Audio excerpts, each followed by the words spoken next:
Hey everybody, it's Michael Kubria with another episode on the life of a psychotherapist.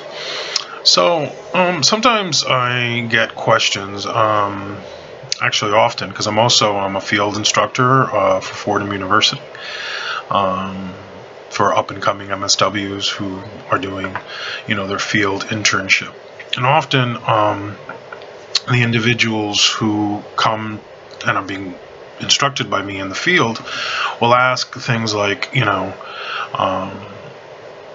style and how do you know that your style will fit the particular patient when you're interviewing the patient or when you're having a discussion with the patient early on, which I talked about in another video, when you do phone interviews and stuff with patients, just to make sure that that they're a good fit for you and you're a good fit for them.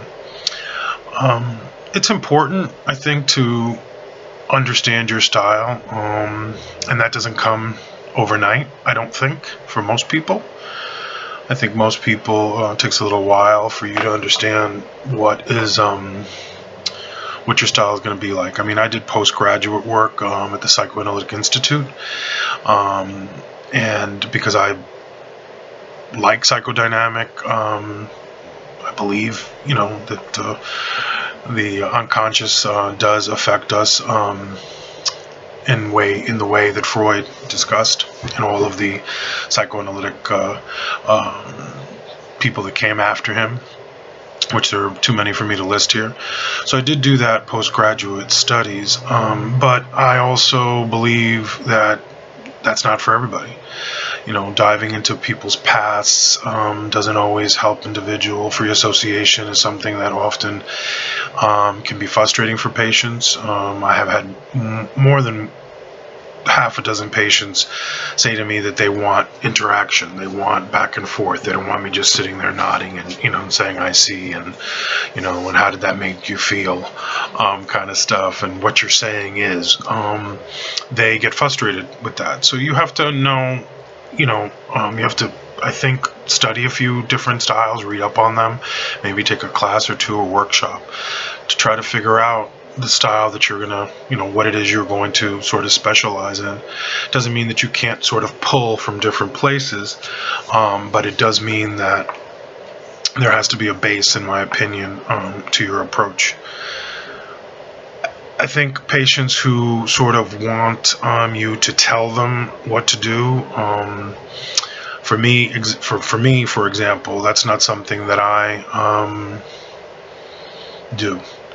When a patient has said to me, I just need you to tell me what to do, or, what do you think I should do in this area? I bring it back to them and say, well, I'm not one to tell a person what to do or kind of decisions to make in their lives. Ultimately, that's up to you. What we can do is explore your options. And sometimes there are options that they haven't been thinking of, or they never thought of, and then that brings up something different for them, and that way you're sort of helping them, giving them orientation in an area that perhaps they didn't have. But to say to a patient, well, you should do X, Y, and Z, I think that can be and is dangerous. A patient will go out there and do what you said and then come back when it didn't work and blame you. And rightfully so, if you're telling them what they should and shouldn't be doing in their life, in my opinion. So I think it's important to, sort of harness your style, think about, what's a better approach, for the particular patient. I've studied, cognitive behavioral therapy as well. I've studied mindfulness approaches. I do mindfulness meditation in my own personal life. Motivational interviewing, I've taken many trainings pertaining to motivational interviewing, because I'm also a substance abuse counselor, even though you don't have to have a substance abuse issue to use motivational interviewing. I utilize strength-based, client focus. I mean, there's a few that I, sort of incorporate. Both. I also look at it from a Western and an Eastern philosophical. I do believe in the holistic approach, that mind, body, and spirit all need to be whole. If one is and the other one is sort of faltering, it's going to affect all of them. So when I have discussions with patients, about my style, I tell them a lot of these things. I also believe in it being a interactive conversation and session. I also think and believe that patients need to be involved, and by that I mean that I like to give, periodically some homework. I like for them to, take articles that I provide for them that have to that have to do with what's going on with them. For example, I deal with a lot of men who have anxiety. And there are articles that are specific to men and anxiety, which, is a little different than perhaps women and anxiety, and sort of the struggles that they have. So I will give many of my male patients who are struggling with anxiety, articles that have to do with men and anxiety.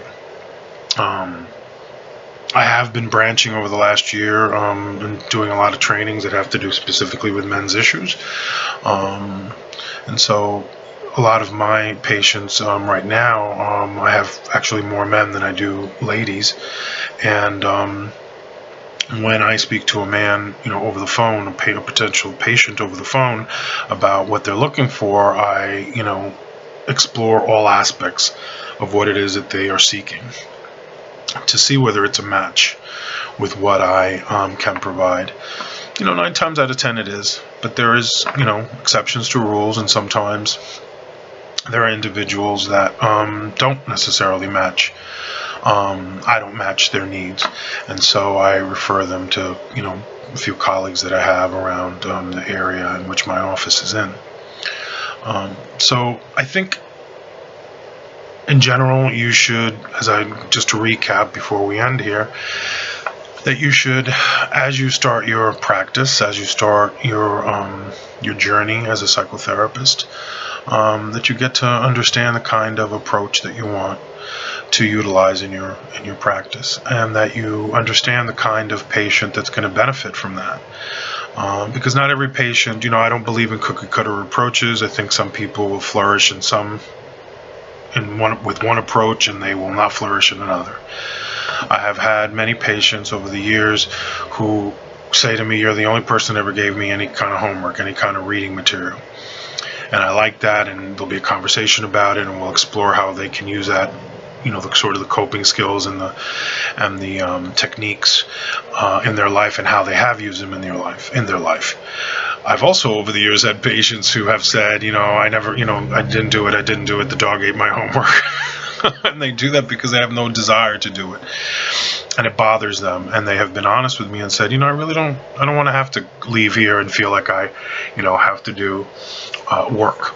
I want to explore these things in session. I don't want to necessarily think about them when I'm out in the world, in my own life, which, I think we can all, therapists that might be watching this, we can all, debate whether or not that's true or not. People are always going to be thinking about their problems. But ultimately, a few of these patients have not wanted to complete homework. They don't want to feel like they have to complete homework and then come and say they didn't do it. So one has to go down a different road with them. And one has to be prepared to do that. And, I also believe in meeting patients where they are. I can't speak to a patient up here when the patient is still here in terms of understanding what their issue is and how to sort of handle their issue, or issues, really. So that is my advice, for what it's worth, in regards to finding your own niche, and your own style, and the approach that you're going to use with therapy and as a therapist, and also understanding that every patient is going to need something a little different. Okay, so I hope to see you next time. Be well. Namaste.